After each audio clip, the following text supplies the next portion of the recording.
আসসালামু আলাইকুম দর্শক সকলকে আমন্ত্রণ জানাচ্ছি মেডিটক আমার ডাক্তার অনুষ্ঠানটির ৭৭৯তম পর্বে। দর্শক আমাদের আজকের অনুষ্ঠানটি স্পন্সর্ড বাই বেড ল্যাবরেটরিজ। আপনাদের সাথে অনুষ্ঠানটিতে পুরোটি সময় জুড়ে থাকবো আমি সালমা সাথী খান। দর্শক আজকে আমরা কথা বলবো ব্রণ এবং ব্রণের বিগত যত সমস্যা এবং তার চিকিৎসা পদ্ধতি নিয়ে, এবং অবশ্যই আমাদের সাথে উপস্থিত আছেন একজন বিশেষজ্ঞ চিকিৎসক যিনি আজকের বিষয়টিতে আমাদেরকে পরামর্শ দিবেন। দর্শক আমাদের সাথে উপস্থিত আছেন অধ্যাপক ডক্টর এম.এন. হুদা, প্রাক্তন বিভাগীয় প্রধান, চর্ম ও যৌন রোগ বিভাগ, ঢাকা মেডিকেল কলেজ হাসপাতাল। স্যার আসসালামু আলাইকুম, আমি আপনাকে মেডিটকের আমার ডাক্তার অনুষ্ঠানটিতে আমন্ত্রণ জানাচ্ছি। ওয়ালাইকুম সালাম। তোমাকেও ধন্যবাদ এবং যারা দর্শক শ্রোতা আছেন তাদেরকেও ধন্যবাদ জানাচ্ছি। স্যার আপনাকে অসংখ্য ধন্যবাদ।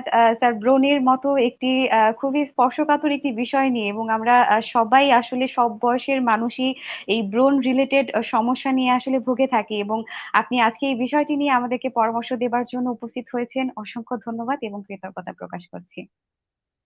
ব্রণ একেবারে খুব একটা common skin problem, skin disease, খুবই কমন। এটা বিভিন্ন সার্ভে রিপোর্টে দেখা গেছে যে 85% মানুষ কোনো না কোনো সময়ে তার জীবনের প্রথম দিকে ব্রণে আক্রান্ত হয়। অনলি 15% মানুষ আক্রান্ত হয় না, বিভিন্ন সার্ভে রিপোর্টে দেখা গেছে। আর তার মানে হলো প্রায় প্রত্যেকটা মানুষই কোনো না কোনো সময় ব্রণে আক্রান্ত হয়। সাধারণ যেগুলো ব্রণ, এটাকে আমরা বলি একনি ভালগারিস। তো ভালগারিস কথাটার মানে হলো সাধারণ ব্রণ। সাধারণ ব্রণ বলতে সামান্য কিছু বাম্পস হয়, ছোট ছোট দানা হয়, মাঝে মাঝে একটা দুটো পেকে যায়। এটা সাধারণত টিনেজ প্রবলেম। এটা টিনেজ বলতে 10 বছর বয়স পার হলে এটা হতে পারে, এবং 20 ম্যাক্সিমাম 25 পর্যন্ত এটা থাকতে পারে, তারপরে এটা এমনিতেই চলে যায়। কিছু এই জাতীয় ব্রণগুলো খুব বেশি চিকিৎসার প্রয়োজন হয় না, কিছু নিয়ম কানুন মানলেই এগুলো ঠিক হয়ে যায় আলটিমেটলি, এবং এগুলোতে খুব একটা দাগও পড়ে না। কিন্তু ব্রণের তো অনেকগুলো ভাগ আছে, বিভিন্ন ধরনের ব্রণ আছে, এবং ব্রণটা খুবই সাধারণ একটা অসুখ, খুব কমন প্রবলেম। আমি আহ, প্রতিদিন যত রুগী দেখি আমার চেম্বারে, তার অ্যাটলিস্ট 10% পেশেন্ট, 10 to 15% পেশেন্ট ব্রণ নিয়ে আসে। আর ব্রণ নিয়ে ডাক্তারের কাছে তখনই পেশেন্টরা আসে যখন পেশেন্টরা দেখে যে নর্মাল কোনো নিয়ম কানুন মেনে ঠিক হচ্ছে না, বা নর্মাল যারা আহ, ডাক্তার, সাধারণ ডাক্তারের কাছে যাচ্ছে, এমবিবিএস ডাক্তার পাই তাদের কাছে, বা তখন আমাদের কাছে ব্রণ নিয়ে আসে। তো ব্রণকে আমরা বিভিন্ন ভাবে ভাগ করতে পারি, বিভিন্ন ধরনের ব্রণকে। প্রথমে বলছে যে, যেটা বলছে যে একনি ভালগারিস, এটা একটা সাধারণ ব্রণ। এরপরে আসে একনি সিস্টিকা। পরে আসছে আরো সিভিয়ার ব্রণ, যেটাকে আমরা বলি একনি কনগ্লোবেটা। এখন আমরা তিন কয়েক ভাবে ভাগ করতে পারি। যেমন মাইল্ড একনি, মাইল্ড ব্রণ মানে খুব সাধারণ ব্রণ, নাম্বার ওয়ান। নামটা হলো মডারেট টাইপের ব্রণ, যেটাকে আমরা সাধারণত পেপুলোপাস্কুলার ব্রণ পড়ি। আর সিভিয়ার ব্রণ যেটা, সেটা সিস্টিক একনি বা একনি কনগ্লোবেটা। এইভাবে ভাগ করা যায়। আরেকটা ভাগে ভাগ করা যায়, যে একটা হলো যেমন শুধুমাত্র পেপুলার একনি, এখানে কোনো পাকে না, পুঁজ হয় না, একটু একটু দানা হয়, এটা খুবই সাধারণ। এটা অনেকেরই ছোটবেলা হয়, এটা কেউ গুরুত্বও দেয় না, এবং এটা নিয়ে ডাক্তারের কাছে যাওয়ার দরকার হয় না সাধারণত। এটা হলো মাইল্ড একনি একেবারে। তারপরে মডারেট একনি যেটা, সেটাতে হলো পেপুলোপাস্টুলার একনি। পেপুলোপাস্টুলার একনি মানে হলো ছোট ছোট গোটা হয়, বামস হয়, পিম্পল টাইপের হয়, এবং কিছু কিছু পেকে যায়, মানে ব্যাকটেরিয়াল ইনফেকশন হলে পেকে যায়। আর থার্ড ওয়ান হলো moderately severe acne. Moderately severe একনিতে এখানে পাস্টুলেশন থাকে। তারপরে পাস্টুলেশন মানে পাস হয়, পেকে যায়, ছোট ছোট মানে মিক্স টাইপের থাকে এটা। এমনি ছোট ছোট পেপুলার লেশন হয়, মানে গোটা গোটা হয়, পাস হয়, কিছু কিছু সিস্ট হয়, এবং এটা তো দাগ পড়ে যায়। এটা মডারেটলি সিভিয়ার। আর যেটা সিভিয়ার একনি, সেটাতে নোডুল নোডুল ফর্ম করে, মানে খুব সিভিয়ার নোডুল ফর্ম করে, ভিতরে সিস্ট হয়ে যায়, ভিতরে শক্ত গোটার মতো হয়ে যায়, এবং এগুলো আলটিমেটলি স্কারিং হয়, মানে গর্ত গর্ত হয়ে যায়, উঁচু নিচু হয়ে যায়, মুখের ডিসফিগারেশন হয়ে যায়। এখন ব্যাপার হলো যে ব্রণটা যদিও খুব সিভিয়ার প্রবলেম না, কিন্তু এটা একটা সামাজিক সমস্যা। সামাজিক সমস্যা কিরকম? মানুষ দুনিয়াতে সবাই কিন্তু সুন্দর থাকতে চায়, কেউ অসুন্দর থাকতে চায় না। যে কোনো মানুষই সুন্দর থাকতে চায়। আর ব্রণ হলো এমন একটা জিনিস যেটা সৌন্দর্যের ব্যাঘাত ঘটায়। যে কোনো মানুষ, একটা মৃত্যু পথযাত্রী মানুষ যে জানে যে কয়দিন পরে সে মারা যাবে, ক্যান্সারের পেশেন্ট, তারপরে সে আয়নায় দিয়ে চেহারাটা দেখে তার চেহারাটা ঠিক আছে কিনা। তার মানে কথা হলো যে সবাই একটু সুন্দর থাকতে চায়। এবং এ কারণে ইয়াং ছেলেপেলেরা, বিশেষ করে ইয়াং ছেলে মেয়েরা বিশেষ করে খুবই মানসিকভাবে অসুস্থ হয়ে পড়ে যখন তার ব্রণ কিছুতেই কমছে না, ভালো হচ্ছে না, ডাক্তারের কাছে যাচ্ছে তারপরও কমছে না। এইসব ক্ষেত্রে মেয়েরা, বিশেষ করে কম বয়সের ছেলে মেয়েরা, ইভেন দেখা গেছে যে সাইকোলজিক্যালি সিক হয়ে যায়, মানসিকভাবে ডিপ্রেসড হয়ে যায় তারা। এবং এই ধরনের ক্ষেত্রে একটা আমেরিকায় একটা রিপোর্ট আছে, সার্ভে রিপোর্ট, কয়েক বছর ধরে ওরা করেছে, তাতে দেখা যায় যে 1.5% মানে কম বয়সের ছেলে মেয়ে যারা সিভিয়ার একটিতে আক্রান্ত হয়েছে এবং তারা সুইসাইড করেছে। অবশ্য আমাদের দেশে এই ধরনের কোনো সার্ভে রিপোর্ট নাই, আমরা এটা বলতে পারবো না, তবে আনলাইকলি কিছু না, অস্বাভাবিক কিছু না। কারণ এটা তো একটা মানে সৌন্দর্যের ব্যাপার। যখন একটা ছেলে বা মেয়ে থেকে সুন্দরতা তার মুখে ব্রণের দাগ গর্ত গোটার জন্য সে সামাজিক ভাবে নিগৃহীত হচ্ছে, স্বাভাবিকভাবে সে মানসিকভাবে ডিপ্রেস হয়ে যায়। ডিপ্রেস হয়ে গেলে সে সুইসাইডও করতে পারে, এটা বিচিত্র কিছু না। কাজেই যদিও ব্রণ খুব সিভিয়ার কোনো ডিজিজ না, এটা কোনো শ্বাসের রোগ না, এটা চিকিৎসা করলে ভালো হয়ে যায়, এটাও ঠিক। তারপরও এটার সঙ্গে মানসিক সমস্যা এবং সামাজিক সমস্যা দুটোই জড়িত। যেমন একটা মেয়ে, সাধারণ মেয়ে, যে ব্রণে খুব আক্রান্ত, তার মুখে দাগ, এজন্য তার বিয়ে দিতে পারছে না বাবা মায়ের। এখনো তো আমাদের সমাজে মেয়েরা ছেলেদের চেয়ে একটু মানে কম মূল্যায়ন করা হয় সামাজিক ভাবে মেয়েদের। এখনো তো আগের চেয়ে কমে গেছে জিনিসটা, তারপরেও এখনো তো চিড়িয়াখানা জীবজন্তুর মতো মেয়েকে দেখতে আসে ছেলের পক্ষের লোকরা, তাকে পছন্দ অপছন্দের ব্যাপার থাকে। কাজে ব্রণটা কিন্তু এইসব ক্ষেত্রে খুব মারাত্মক প্রবলেম তৈরি করে, এবং এইসব ক্ষেত্রে সুইসাইড করাটা কিন্তু অস্বাভাবিক কিছু নয়। কাজেই ব্রণ নিয়ে অবহেলার কিছু নাই। ব্রণকে আমাদের সঠিকভাবে মূল্যায়ন করতে হবে এবং সঠিকভাবে চিকিৎসা করতে হবে। ব্রণের জন্য চিকিৎসার চেয়ে যেটা সাধারণ ব্রণ, সেটার কিন্তু নিয়ম কানুন বেশি ইম্পর্টেন্ট। একটা আহ সাধারণত কম বয়সের মানুষের ব্রণ হয়, ছেলে মেয়েদের সবারই হয়, এবং 25-এর মধ্যে এটা চলেও যায় সাধারণ ব্রণ যেটা। কিন্তু আরেকটা ব্রণ আছে, সেটা আমরা বলি আহ লে টেকনি, পোস্ট অ্যাডোলেসেন্ট টেকনি। মানে এই অ্যাডোলেসেন্ট বয়স, টিনেজের পরে যে ব্রণটা হয়, সাধারণত যে ব্রণটাকে আমরা লে টেকনি বলি বা পোস্ট অ্যাডোলেসেন্ট টেকনি বলি, সেটা কিন্তু ছোটবেলায় থাকে না। যে ব্রণটা 11-12 বছর বা 10 বছরের পরে যেটা ব্রণ হয়, এই ব্রণটা কিন্তু অনেক পরে হয়। দেখা যাচ্ছে অ্যারাউন্ড 20, 16-17 বা 20 বছর বয়সের দিকে গিয়ে ব্রণ হয়। ইভেন এটাও দেখা গেছে যে 20 বছর পরে, 22 থেকে 24 বছর বয়স, তখন তার ব্রণ আক্রান্ত হলো। এবং এই ব্রণটা কিন্তু অনেক বয়স পর্যন্ত থাকতে পারে, ইভেন লাইফ লং থাকতে পারে, 50-55 বছর পর্যন্ত ব্রণ থাকতে পারে।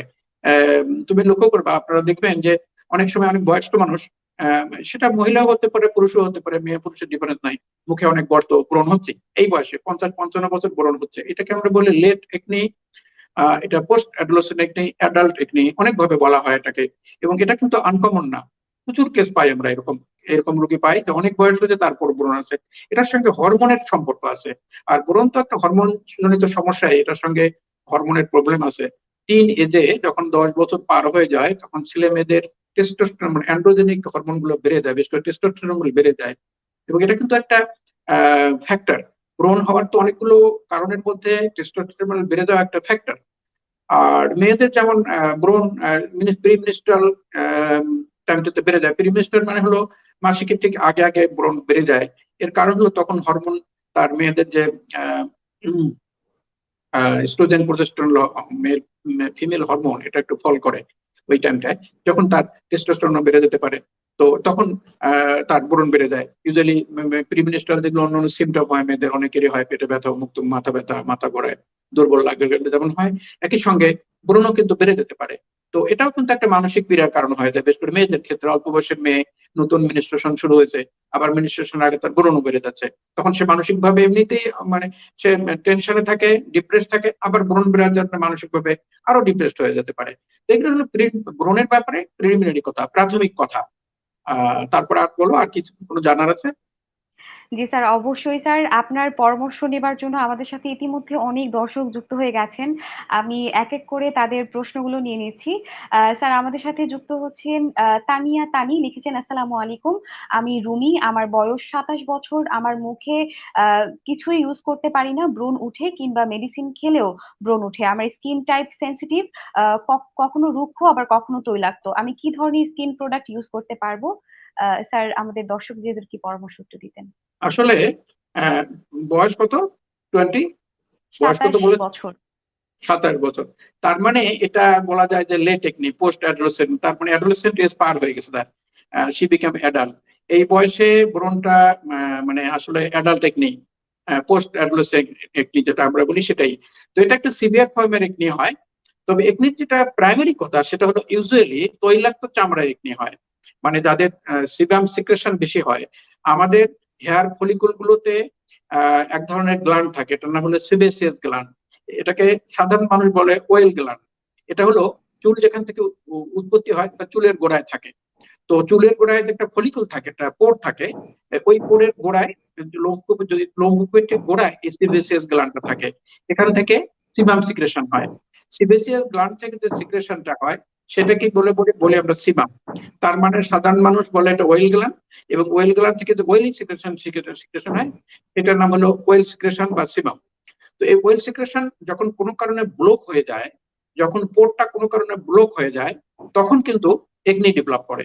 এবং সাধারণত পোস্ট অ্যাডোলেসেন্ট একনিগুলো একটু সিভিয়ার হয়, যেহেতু 27 বছর বয়সের একনি একটু সিভিয়ার হওয়াটাই স্বাভাবিক। তো এটা ক্ষেত্রে আমি যেটা বলবো, উনি যেটা বললেন যে অনেক কিছু সহ্য হয় না, এটা খুব স্বাভাবিক, কারণ তৈলাক্ত চামড়া অনেক কিছু সহ্য হয় না। আর অ্যাকচুয়ালি হচ্ছে কি যে কখনো কখনো রুক্ষ হয়, কারণ হলো যে দুটো কারণ হতে পারে। একটা হতে পারে যে যতই তৈলাক্ত চামড়া হোক, মুখটা ফেস ওয়াশ সাবান বা যেটা ইউজ করে ধোয়ার পরে কিছুক্ষণ তো রুক্ষ থাকবে, কারণ অয়েলটা সিমাম সিক্রেশন আসতে তো কিছুক্ষণ সময় লাগবে, ওই টাইমটা রুক্ষ হবে, কিন্তু একটা সময় আসবে যখন আবার তৈলাক্ত হয়ে যাবে, এটাই স্বাভাবিক, এটা সাধারণ কথা। আর এছাড়া কিন্তু কিছু মানুষের দেখা যায় যে চামড়া একটু রুক্ষই, কিন্তু কিছু কিছুটা মানে কমপ্লিকেটেড স্কিন, মানে কিছুটা মুখের কিছুটা এলাকা অয়েলি, কিছুটা এলাকা ড্রাই। তো যে যে জায়গাগুলো ড্রাই সেখানে ব্রণ কম হয়, অয়েলি এরিয়া গুলোতে সাধারণত মানুষের অয়েলি স্কিন থাকে, যেমন নেজাল এরিয়া, তারপরে পেরিনেজাল এরিয়া, এই যে এই গালের এই জায়গা, কপাল, এই জায়গাগুলো বেশি অয়েলি হয়। আর যাদের সিভিয়ার তাদের তো পুরো মুখেই অয়েলি হয় এবং পুরো মুখ থেকে ব্রণ বের হয়। তো আমরা সাধারণত ব্রণের জন্য কয়েকটা নিয়ম আমি ব্যক্তিগতভাবে যেটা বলি, একটা হলো আমি প্রথমেই বলি যে ঘন ঘন মুখটা ধুয়ে পরিষ্কার রাখবেন। মুখটা ধোয়ার জন্য যে কোনো ভালো ফেস ওয়াশ ইউজ করতে পারেন। আর এন্টি একনি যে সব ফেস ওয়াশ পাওয়া যায়, যেমন বিভিন্ন কোম্পানির, বেবের যেমন পিউরিফাইং ক্লিনজিং জেল একটা আছে, পিউরিফাইং ক্লিনজিং জেল, এটা একটা এন্টি একনি ওয়াশ। তো এটা দিয়ে মুখ ঘন ঘন তুলে, এটা তো সুবিধা হলো যে এটার মধ্যে কিছু ইনগ্রিডিয়েন্ট আছে, যেমন এটার মধ্যে স্যালিসিলিক অ্যাসিড দেওয়া আছে, এটার মধ্যে বেনজল পারক্সাইড দেওয়া আছে। তো এগুলো হলো কি এন্টি একনি হিসেবে কাজ করে, এটা ব্যাকটেরিয়া এগেইনস্টও কাজ করে, আর পুরোর মাথাগুলো ক্লিন করে। যার জন্য এই ধরনের যে কোনো একটা ফেস ওয়াশ দিয়ে ওয়াশ করলে পোরগুলো ক্লিন হলে মানে ব্রণের উপকার হয়। তো আমি বলবো যে নর্মাল ফেস ওয়াশ ইউজ না করে এরকম এন্টি একনি, এটাই যে করতে হবে কোনো কথা না, যে কোনো একটা anti acne face wash use করতে পারে। আর যারা এটা কিনতে পারে না বা কাছাকাছি নাই, গ্রামে থাকে, সব চেনেও না জানেও না, তারা যে কোনো একটা ভালো ফেস ওয়াশ, মোট কথা উদ্দেশ্যটা হলো যে মুখটা ওয়েল ফ্রি রাখা। ইভেন গ্রামের মানুষ যারা ফেস ওয়াশ ইউজ করে না, গ্রামের ছেলেমেয়েরা, তারা কিন্তু যে কোনো সাবান ইউজ করতে পারে, যেহেতু অয়েলি স্কিন। উদ্দেশ্য হলো চামড়াটা শুকনো রাখা। চামড়া শুকনো রাখলে লাভ হলো, চামড়া যখন একটু শুকনো রাখবে কেউ, তাহলে চামড়া পিল আউট হবে, মানে শুকনো থাকলে চামড়া একটু উঠে যায় আস্তে আস্তে, এটা অবশ্য বোঝা যায় না, কিন্তু আস্তে আস্তে ড্রাই স্কিন চামড়া চামড়া উঠলে হয় কি পরের মুখটা ক্লিন হয়, যেটা ওই যেদিক দিয়ে অয়েলটা বের হয়ে আসে গ্ল্যান্ড থেকে, এটা ক্লিন হয়। ক্লিন হলে তখন ওই সিগ্রেশনটা সিরামটা খুব সহজেই বাইরে চলে আসতে পারে, তাহলে ভিতরে ওই ব্রণটা ফর্ম করে না, গোটাটা ফর্ম করে না। এটা হলো উদ্দেশ্য। এই জন্য আমরা যেটা বলি সেটা হলো যে ঘন ঘন মুখটা ওয়াশ করতে হবে, কিছুক্ষণের জন্য মুখটা ড্রাই থাকলে এটা সহ্য করতে হবে। আর তৈলাক্ত কোনো কসমেটিক্স বা তেল জাতীয় কিছু মুখে লাগানো যাবে না। তবে ঠোঁটে, লিপে এবং চোখের আশেপাশে, চোখের পাতায় কিন্তু কখনো ব্রণ হয় না, কারণ ঠোঁটের বর্ডার দিয়ে ওয়েল গ্ল্যান্ড আছে, সিবাস গ্ল্যান্ড আছে, কিন্তু ঠোঁটে নেই। কাজে ঠোঁটে যেহেতু নাই, এখানে ব্রণ হয় না। আর চোখের আশেপাশে ব্রণ হয় না, কারণ চোখের পাতায় ওই ওয়েল গ্ল্যান্ডটা নাই, সিবেসাস গ্ল্যান্ড নাই, যার জন্য এখানে ব্রণ হয় না। তো আমরা যেটা বলি যে ঘন ঘন মুখটা ধুয়ে পরিষ্কার রাখতে হবে তো ওনাকে, 1 নম্বর। 2 নম্বর হলো মুখে কোনো কসমেটিক্স বা তৈলাক্ত ব্যবহার করা যাবে না।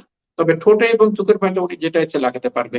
মাথায় তেল ব্যবহার করা যাবে না। আমাদের ট্রেডিশনালি বাঙালিরা মাথায় তেল দেয়, এটা অভ্যাসে আমাদের অভ্যস্ত হয়ে গেছে। আমরা পৃথিবীর কোথাও যদিও মানুষ মাথায় তেল দেয় না, তেল দেওয়ার কোনো প্রয়োজনীয়তা নাই, কারণ সাধারণত মানুষের শরীর নিচের অংশের তুলনায় উপরের অংশটা ওয়েলি হয়। আর তেলের কোনো উপকারিতা আছে এরকম কোনো তথ্য কিন্তু আমাদের কাছে নাই। যে অ্যাড যেগুলো টিভিতে দেয় এগুলো মিথ্যাচার আর কি, মানুষকে ঠকে ব্যবসা। যাই হোক, সেটা অন্য কথা।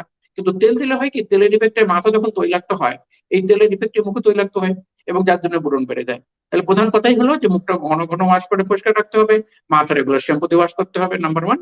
নাম্বার 2 হলো মুখে কোনো কসমেটিক্স বা তৈলাক্ত ব্যবহার করা যাবে না, মাথায় তেল দেওয়া যাবে না, ঠোঁটে এবং চোখের পাতায় ছাড়া তৈলাক্ত ব্যবহার করা যাবে না। এটা হলো মূল জিনিস। অন্যান্য জিনিসের মধ্যে যেমন মানে সানস্ক্রিন আমি মনে করি যে সানস্ক্রিন অ্যাভয়েড করাই ভালো। সানস্ক্রিন যতই অয়েল ফ্রি থাকুক কিছুক্ষণ পরে একটু তেল তেল হয়ে যায়, একটা কোটিং হয়ে যায় উপরে, তাতে করে বোরন বেড়ে যেতে পারে।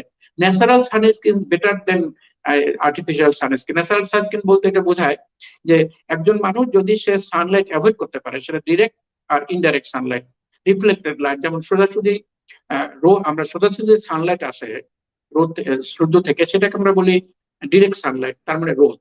আর একটা হলো রিফ্লেক্টেড লাইট, যেমন অনেক পানিতে রিফ্লেক্ট করতে পারে, পুকুরে, সমুদ্রে, নদীতে কিংবা বালুচরে বা অনেক খোলা জায়গায় বিভিন্ন ভাবে রিফ্লেক্টেড লাইটও কিন্তু আল্ট্রাভায়োলেট রে আসে। আমাদের উদ্দেশ্যটা কি? উদ্দেশ্য হলো যে মুখের রংটা যেন কালো না হয়ে যায়, আল্ট্রাভায়োলেট রেতে যেন মুখটা পুড়ে না যায় বা কালার নষ্ট না হয়। এর জন্য যদি একজন মানুষ সে যদি ন্যাচারাল সানস্ক্রিন ইউজ করে, যেমন সে যদি রোদে না যায়, সে যদি যেমন মেয়েরা এখন মাস্ক পরে, অনেকেই সুতি কাপড়ের মাস্ক পরলো, এখানে এটুকু ঢেকে গেল, তারপরে উপরে সানগ্লাস পরতে পারে বড়, তাতে করে চোখের আশেপাশে ঢেকে গেল। তারপরে মেয়েরা তো আমাদের দেশে মেয়েরা ওড়না পরে, শাড়ি পরে, আসল দিয়ে ঢেকে ফেললো, তাহলে কিন্তু ন্যাচারাল সানস্ক্রিন কাজ হয়ে গেল। তারপরেও ছেলেরা ছাতা ইউজ করতে পারে, মেয়েরাও ছাতা ইউজ করতে পারে রোদে গেলে, তাহলে কিন্তু অনেকটা কাজ হয়ে গেল সানস্ক্রিনের। তারপরেও যদি সানস্ক্রিন ইউজ করতেই হয়, যে লং জার্নিতে গেল বা কিছু সানলাইট এক্সপোজ হবেই, ইন দ্যাট কেস তাকে আম, এমন একটা সানস্ক্রিন ইউজ করতে হবে যেটাতে মানে ওয়েল ফ্রি সানস্ক্রিন। তার মানে বেসটা হবে water base, not well base, এটা খেয়াল রাখতে হবে। আর আমাদের দেশে একটা জিনিস বলি, সানস্ক্রিনের ব্যাপারে কিন্তু কনফিউশন আছে। আমাদের দেশে যে সানলাইট, এটা কিন্তু নর্মাল সানস্ক্রিন যেগুলো বিদেশে ইউজ হয় অনেক দেশে, সেগুলোতে কাজ হয় না। আমাদের সানস্ক্রিন অ্যাটলিস্ট 50 এসপিএফ হতে হবে। এসপিএফ কথাটার মানে হলো সান প্রোটেক্টিং ফ্যাক্টর। তার মানে হলো সান থেকে যে আল্ট্রাভায়োলেট এটা প্রডিউস হয়, সেটা প্রোটেকশনের জন্য একটা লেভেল থাকে। তো আমাদের দেশে কিন্তু 50-র নিচে কাজ হয় না। এই জন্য 50 অথবা 50+, 50-60 এরকম ধরনের সানস্ক্রিন ইউজ করতে হবে। এবং আমাদের যারা ব্রণে ভোগে, ইউজুয়ালি তো অয়েলি স্কিনে হয়, তো তাদেরকে অবশ্যই সানস্ক্রিন অ্যাভয়েড করাই ভালো। তারপরে করলে অবশ্যই তারা ওয়েল ফ্রি সানস্ক্রিন ইউজ করে, অনেকগুলো কোম্পানি তৈরি করে ওয়েল ফ্রি সানস্ক্রিন, সেটা ইউজ করতে পারে। তবে প্রয়োজন ছাড়া সানস্ক্রিন আমি অ্যাভয়েড করতে বলি, যে একটি প্রোন স্কিন, যাদের অয়েলি স্কিন, যাদের ব্রণ হচ্ছে, অ্যাভয়েড করতে বলি। তো এই নিয়মগুলো যদি মেনে চলা যায়, এবং যদি তৈলাক্ত কসমেটিক্স, এখন ভাবলো যে মেয়েরা তো কিছু কসমেটিক্স করতেই চায়, ইন দ্যাট কেস তাকে করতে হবে যে যদি যেমন একটা প্রোগ্রামে গেল একজন একজন, তো সেখানে একটু কসমেটিক্স ইউজ করতে হবে, এবং প্রোগ্রাম যার আগে আগে সে কসমেটিকটা ইউজ করবে, মেকআপটা নেবে এবং যত তাড়াতাড়ি সম্ভব এটা ধুয়ে ফেলবে। কারণ লং টাইম মেকআপ ইউজ করতে গেলেই তো একটা মানে ভিতর থেকে পোর গুলো ব্লক হয়ে যাচ্ছে, ভিতর থেকে সিক্রেশনটা, ওয়েলটা বের হতে পারতেছে না, তাহলে তো ব্রণ তৈরি হবে। এই জন্য আমরা সবসময় মেকআপ অ্যাভয়েড করতে বলি, ইভেন পাউডার পর্যন্ত আমরা অ্যাভয়েড করতে বলি। পাউডার দিলেও হয় কি, ভিতর থেকে সিক্রেশনটা তৈরি হয় না, পাউডারের সঙ্গে মিলে পোর গুলো, মানে লোমকূপের মানে যে যে দিক দিয়ে বের হচ্ছে ইয়েটা, সিক্রেশনটা, সেটা ব্লক করে দেয়, যার জন্য কোনো কমেডন তৈরি হয়। আলটিমেটলি ওখান থেকে ব্ল্যাক হোয়াইট হেড, তারপরে ultimately white head black head হয়ে যায়, তখন তো আরো দেখতে খারাপ হয়ে যায়, মানে চেহারা নষ্ট হয়ে যায়। এই জন্য আমরা কসমেটিক কিছু অ্যাভয়েডই করতে বলি, এক্সেপ্ট তারপরেও কসমেটিক্স এর মধ্যে কিছু মানে রকম ফের আছে, যেমন কিছু কসমেটিক্স এর বেশি অয়েলি, এই জাতীয় কসমেটিক মেকআপের জন্য ইউজ নিষেধ করি আমরা। মেকআপের জন্য খুব লাইট কসমেটিক ইউজ করতে হবে, খুব হালকা করে, এবং যেগুলো কম অয়েলি সেই জাতীয় জিনিস ইউজ করতে হবে। এই নেক্সট কোনো কোশ্চেন? স্যার ধন্যবাদ আপনাকে। হ্যাঁ স্যার, আমাদের সাথে আরো কিছু দর্শক যুক্ত আছেন। আমি তার মধ্যে একটা দর্শকের নাম আমি না বললেই নয়, এমবি হৃদয় লিখেছেন ফর্সা হওয়ার ক্রিম কিছুদিন তিনি ব্যবহার করতেন, এখন তিনি ব্যবহার করছেন না, কিন্তু আগে থেকে মুখ কালো কালো লাগছে, এখন তিনি কি করতে পারবেন? বিষয়টি নিয়ে তিনি পরামর্শ চাইছেন স্যার। হ্যাঁ, প্রসাধনী ইউজ তো বন্ধই করতে হবে। এখন ব্যাপার হলো যে যত কথাই আমরা বলি, অ্যাকচুয়ালি হলো কি যে অপচিকিৎসা তো প্রচুর দেশে। এখন স্কিন কালো হয়ে যাচ্ছে, এর পিছনে অনেক ফ্যাক্টর থাকতে পারে। একটা হতে পারে যে উল্টাপাল্টা কোনো কসমেটিক্স লাগানোর জন্য হতে পারে, রং ফর্সাকারী ক্রিম দিয়ে সাময়িকভাবে মুখের উজ্জ্বলতা বাড়ে, হাইড্রোকুইনিন জাতীয় ওষুধ টষুধ ইউজ করে অনেকে, এই যে যেগুলো বাজারে পাওয়া যায়, বিশেষ করে বলে ইন্ডিয়ান, এগুলো কেউ বলে পাকিস্তানি, কোত্থেকে আসে নোবডি নোস, এগুলোর কারণ হতে পারে। তারপরে সানলাইটে বেশি এক্সপোজ হওয়ার জন্য কালো হতে পারে। যেটাই হোক, আমি বলবো যে মুখ কালো হচ্ছে, অনেক সময় হয় কি, একনি ট্রিটমেন্ট যখন আমরা করি, তখন ব্রণের যখন ট্রিটমেন্ট করি, যখন অনেক ব্রণ থাকে, আমরা কিছু মেডিকেশন দেই, তখন হয় কি ব্রণ গুলো বসে যায়, মানে সিস্ট গুলো, পেপুল গুলো কমে যায়। যখন ব্রণ বসে যায় তখন কিন্তু মুখের কালো দাগটা একটু বেড়ে যায়। তখন পেশেন্টরা খুব, রোগীরা খুব অস্থির হয়ে যায় যে ব্রণের চিকিৎসা, ব্রণ তো কমলো, মুখে তো দাগ পড়ে গেল। এটা খুব সাময়িক দাগ, এটা একদম পরে যখন ব্রণ কমপ্লিটলি ভালো হয়ে যায়, তখন আমরা কিছু ওষুধ দেই এবং কিছু নিয়ম দেই, যাতে দাগগুলো কিন্তু কমে যায়। কাজে এই দাগ নিয়ে অস্থির হওয়ার কোনো কারণ নেই। তবে আমি মনে করি যে সাধারণভাবে মুখে দাগ কমানোর অনেকগুলো উপায়ের মধ্যে একটা হলো সানলাইট অ্যাভয়েড করা মুখে, এক নম্বর। এই জন্য ন্যাচারাল মাস্ক মানে ন্যাচারাল সানস্ক্রিন যেটা বললাম আমি, ছাতা, ওড়না, মাস্ক এটা পরতে হবে সুতি কাপড়ে। আর সানলাইট অ্যাভয়েড করতে হবে। তারপরেও বেশি প্রয়োজন হলে মানে ওয়েল ফ্রি সানস্ক্রিন ইউজ করতে হবে, তাতে করে সানলাইট এক্সপোজ কম হলে মুখের রংটা আস্তে আস্তে ঠিক হয়ে যাবে। তাছাড়াও কিছু মেডিকেশন আছে যেটা আমরা ইউজ করি, যেটাতে ব্রণের সঙ্গে সঙ্গে মুখের দাগও কমে যায়, এই ধরনের মেডিকেশন আছে। এখন এইসব নিয়ম কানুন মেনে যদি কেউ সুস্থ হতে না পারে, তাহলে অবশ্যই কাছাকাছি একজন স্কিন স্পেশালিস্টকে দেখাতে হবে। সে ডিসাইড করবে যে কিভাবে কি করা যায়। কারণ অনেক সময় পেশেন্টরা হয় কি মিসলিডেড হয়। এখন তো অপচিকিৎসার নামে তো এই যে বিভিন্ন জায়গায় লেজার খুলে বসছে, যে কোনো ডাক্তারই না তারা। They are not MBBS doctor, MBBS ডাক্তারও না, স্পেশালিস্ট তো নয়। কারণ একটা যখন চিকিৎসা হবে, বিশেষ করে এই যে ব্রণের জন্য যে লেজার চিকিৎসা হচ্ছে, খুবই ইন্টারেস্টিং যে অ্যাকচুয়ালি ব্রণের জন্য কিন্তু লেজারের তেমন কোনো চিকিৎসা নাই। হ্যাঁ, ব্রণের জন্য লেজারের চিকিৎসা আছে, সেটা হলো ব্রণ ভালো হয়ে যাওয়ার পরে যখন ব্রণের গোটা দাগ গুলো চলে যায়, তখন যে স্কার গুলো হয়, গর্ত হয়, সেটার জন্য বিভিন্ন লেজার ট্রিটমেন্ট আছে। আর ব্রণ থাকাকালীন, একটি ব্রণ থাকাকালীনও লেজারে কিছু হেল্প নেওয়া যায়, কিন্তু সেটা জয়েন্টলি। একই সঙ্গে ওরাল মেডিকেশন, খাবার ওষুধ, মুখ ধোয়ার ওষুধ, লাগানোর ওষুধ এবং সঙ্গে সঙ্গে কিছু লেজার করলে বেশি উপকৃত হয়। যেমন আমরা ব্রণের যখন খুব ইনফ্লামেটরি ব্রণ হয়, ইনফ্লামেটরি ব্রণ মানে যখন সিস্টিক ব্রণ হয়, পেকে যায়, পুঁজ হয়, তখন রে থেরাপি দেওয়া যায়। আলট্রাভায়োলেট রে থেরাপি আছে, যেমন ব্লু লাইট থেরাপি, এটাতে করে ব্রণ কমে যায়, মানে ইনফ্লামেশনটা কমে যায়, এটা হেল্পফুল। তারপরে যেমন কিছু ব্রণের সঙ্গে সঙ্গে কিছু গর্ত শুরু হয়ে যায়, সেগুলো রিসার্ফেসিং করার জন্য লেজার দেওয়া যায়। যেমন বিভিন্ন ধরনের লেজার সিস্টেম আছে, সিউট লেজার আছে, তারপরে বিভিন্ন ধরনের লেজার সিস্টেম আছে। এটা একজন ডক্টর যে স্পেশালিস্ট, সে ডিসাইড করবে যে কি ধরনের লেজার দিলে তার উপকৃত হবে এবং সে সেইভাবে করবে। তবে অ্যাকচুয়ালি ব্যাপার হলো যে একটি ব্রণের সময় কিন্তু লেজারের খুব একটা ভূমিকা নেই এখানে। লেজারের ভূমিকা কোথায়? যখন একজন মানুষ ব্রণ ভালো হয়ে গেল কমপ্লিটলি, কিন্তু তার গর্ত দাগগুলো থেকে গেল, ইন দ্যাট কেস লেজারের ভূমিকা আছে। সেটা অনেক, লেজার ছাড়াও কিন্তু অনেক ভাবে চিকিৎসা করতে পারি আমরা। যেমন মাইক্রোডার্মাব্রেশন, ডার্মার রোলার, তারপরে নিডলিং, মাইক্রো নিডলিং, এগুলো বিভিন্ন ধরনের পদ্ধতি আছে, কিন্তু সেগুলো কিন্তু একটি একনির ব্যাপারে খুব বেশি কার্যকরী নয়।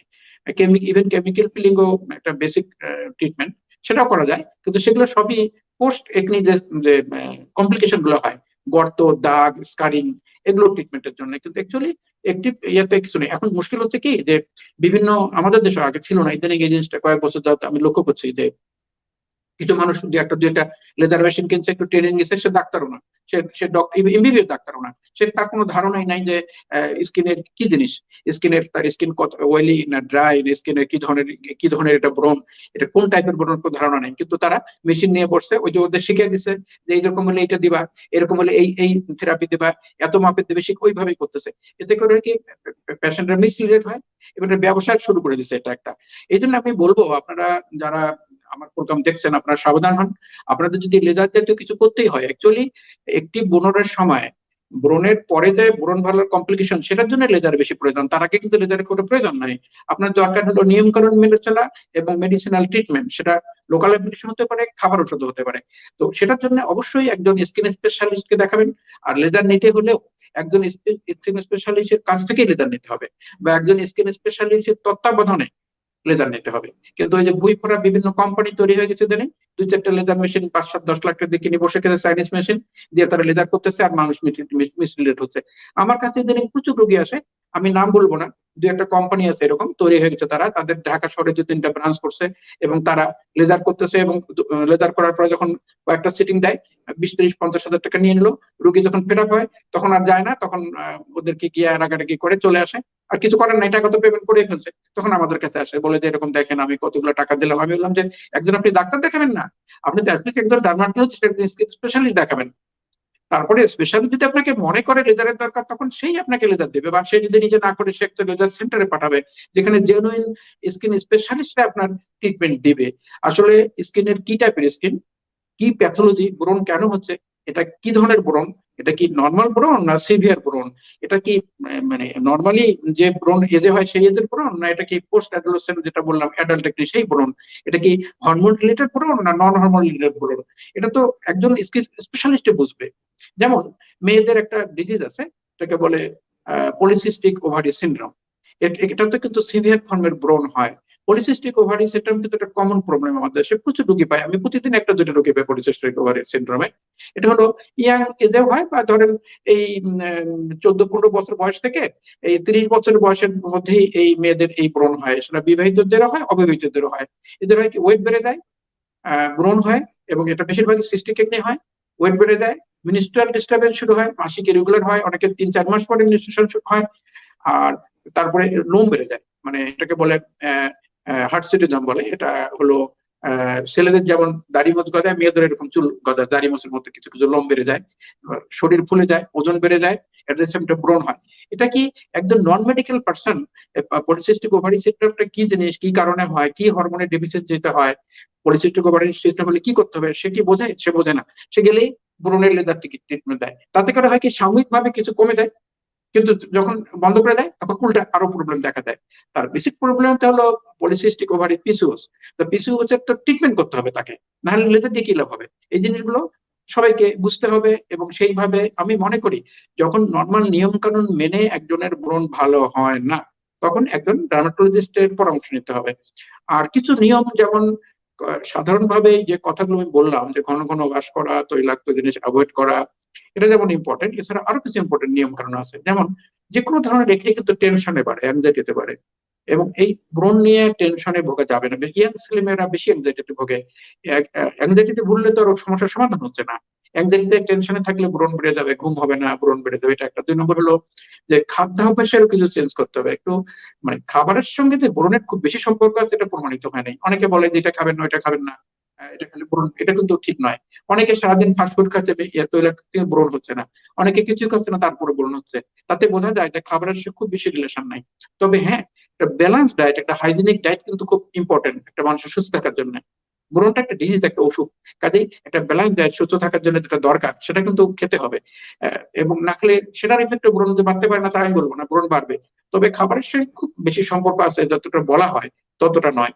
তবে ব্যালেন্স ডায়েট কিন্তু ইম্পর্টেন্ট। একটা মানুষ যদি, হ্যাঁ, যেমন একটা ব্রণে যেমন খুব সিভিয়ার একনি হওয়ার জন্য ডিহাইড্রেশন দায়ী। এখন একটা ছেলে মেয়ে যদি একেবারে কম পানি খায়, শাকসবজি ফলমূল বেশি করে না খায়, তাহলে তার কিছু ভিটামিন ডেফিসিয়েন্সি হবে, ভিটামিন সি, ভিটামিন ই, তারপরে কিছু জিঙ্ক ম্যাগনেসিয়ামের ডেফিসিয়েন্সি হলে কিন্তু ব্রণ বেড়ে যায়, এটা হতে পারে। তারপরে পানি কম খেলে হাইড্রেশন হয় না, ডিহাইড্রেট হয়, আমরা শুকনো হয়ে যায়, তাতে কিন্তু এক ধরনের ব্রণ বাড়তে পারে, এটা সত্য কথাই। তবে খাবারের সঙ্গে খুব বেশি রিলেশন নাই, যতটা অন্য অন্য কারণে হয়। তো এই জিনিসটা সবাইকে বুঝতে হবে। এবং যখনই দেখবেন যে নর্মাল নিয়ম কানুন ঘন ঘন ধোবেন, একটু খাওয়া দাওয়া চেঞ্জ করলেন, নিয়ম কানুনের মধ্যে থাকলেন, তা তো আপনার ব্রণ যাচ্ছে না, তখন অবশ্যই একজন ডার্মাটোলজিস্টের সঙ্গে দেখা করবেন। সস্তা ওই যে বিজ্ঞাপন দিচ্ছে পেপারে, টিভিতে, এটাতে বলবেন না, বললেই কিন্তু বিপদে পড়বেন।